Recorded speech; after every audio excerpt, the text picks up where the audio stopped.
தமயந்தியும் அவங்க அத்தையை தேடி அந்த வீட்டுக்குள்ளே போகிறா. இந்த இடத்த பார்த்தாலே ரொம்ப பயங்கரமா இருக்கே.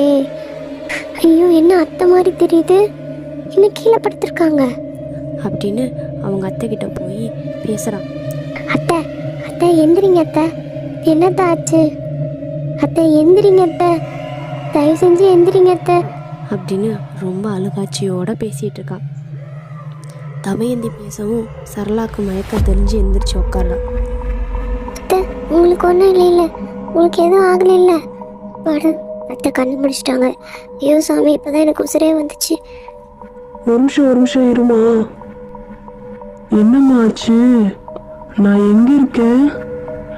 நம்ம கோயிலுக்கு தான் போகிறோன்னு சொன்னோம், இங்கே என்னம்மா கூட்டிகிட்டு வந்திருக்க? அத்தை நீங்கள் இங்கே என்னத்தை பண்ணுறீங்க? வீட்டில் தானே இருந்தீங்க, இங்கே எப்படி வந்தீங்க? என்னம்மா எல்லாம் மறந்துட்டியா? நீ தானம்மா கோயிலுக்கு கூட்டிகிட்டு போகணும்னு சொல்லி என்னை வீட்டில் இருந்து கூட்டிகிட்டு வந்த.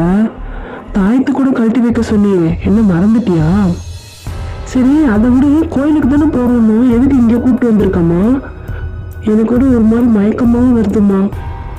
என்னதான் நடக்குது சொல்லு. அத்தை இப்போ சொல்கிறதுக்கெலாம் நேரம் இல்லை. நீங்கள் வாங்க, நம்ம இங்கேருந்து முதல்ல கிளம்பலாம். நான் வீட்டுக்கு போயிட்டு எல்லாம் தெளிவாக சொல்கிறேன். என்னம்மா தெளிவாக சொல்கிறேன், அதனால இங்கேயே சொல்லுமா. அத்தை நம்ம முதல்ல இந்த இடத்த விட்டு போகலாம், வாங்க போகலாம் அப்படின்னு தமயந்தியும் சரளாவும் பேசிகிட்டு இருக்காங்க. இந்த பக்கம் சுரேஷும் ராணியும் அந்த பண்டிதரை தேடி போகிறாங்க. இப்போ பண்டிதர் கோயிலில் இருக்கார். ராணி சொல்கிறா, சாமி நீங்கள் இங்கே தான் இருக்கீங்களா? இப்போ தான் எனக்கு ரொம்ப நிம்மதியாக இருக்குது சாமி. ஏம்மா என்னாச்சு? இல்லை சாமி, தமயந்தியோட மாமியாரை அந்த பேய் கடத்திட்டு போய் வச்சிருச்சு சாமி. அதுக்கப்புறம் நாங்கள் எல்லாமே தொலைவி பார்த்தோம், எங்கேயுமே இல்லை. நாங்கள் 3 பேர் தான் தொலைவணும். நானும் தமயந்தி சுரேஷ் 3 பேர் தான் தொலைவணும். ஆனால் இப்போ தமயந்தியும் காணாமல் போயிட்டாங்க சாமி. ஆமாம் சாமி, முதல்ல எங்கள் அம்மாவை கடத்தி வச்சிருந்துச்சு, இப்போ தமயந்தியும் கடத்திருச்சுன்னு நினைக்கிறேன். நீங்கள் என்னன்னு கொஞ்சம் பார்த்து சொல்லுங்கள் சாமி, எனக்கு ரொம்ப பயமாக இருக்கு. சரி பதட்டப்படாதீங்க, நான் பார்த்து சொல்கிறேன் அப்படின்னு அந்த பண்டிதர் கொஞ்ச நேரம் அமைதியாகி அவரோட சக்தியை பயன்படுத்தி தமயந்தி எங்கே இருக்கான்னு பார்க்குறாரு. சுரேஷ், நீங்கள் நினச்சது கரெக்டு தான். தமயந்தி அந்த பேயை தேடி தான் போயிருக்கா.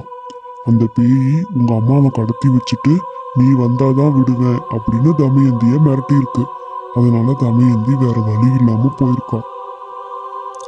அட கடவுளே, இப்படிலாம் நடந்த என்கிட்ட ஒரு வார்த்தை சொல்லியிருந்தா நானும் அவ கூட போயிருப்பேன்ல. இப்போ அவ தனியா போய் மாட்டிக்கிட்டாளே சாமி. அங்கதான் அந்த பேயோட புத்திசாலித்தனம் இருக்கு. நீ யாருக்கிட்டையாவது சொன்னீன்னா உன் மாமியாரை கொன்றுவான்னு மிரட்டி இருக்கு.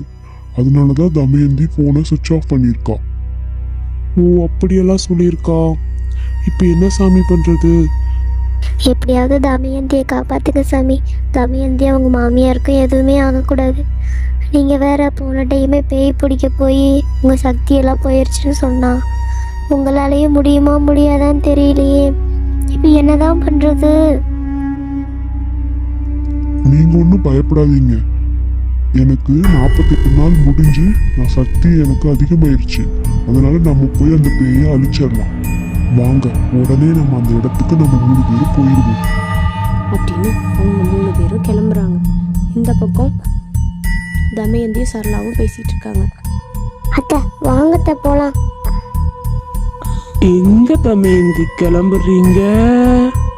அப்படின்னு அந்த கங்கா பேய் வருது.